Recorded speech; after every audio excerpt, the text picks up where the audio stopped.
like a Hellcat. Ini dia rupa inlet hose yang baru yang kita akan tukarkan ke mesin kita 2.5 meter. Sesuai lah dengan anggaran jarak pipe ke mesin. Kita boleh lihat dekat sini ada kebocoran dekat hujung hose tersebut.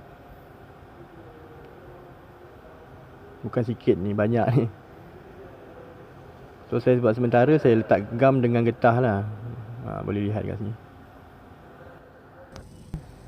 Ini saya dah buka, tengok Hati betul-betul.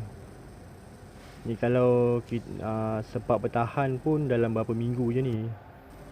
Tengok. Memang dah terpaksa nak tukar baru lah. So kita ada beli hose yang baru. So ni daripada awalan input air yang akan keluar daripada pipe. So kena buka skru ni. Okay.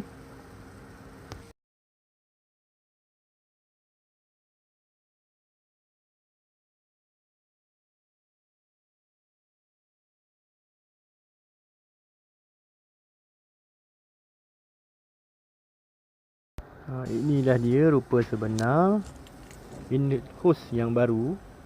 Kita akan pasang sebentar lagi. So sila lihat tutorial ini.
Okay, dah selesai.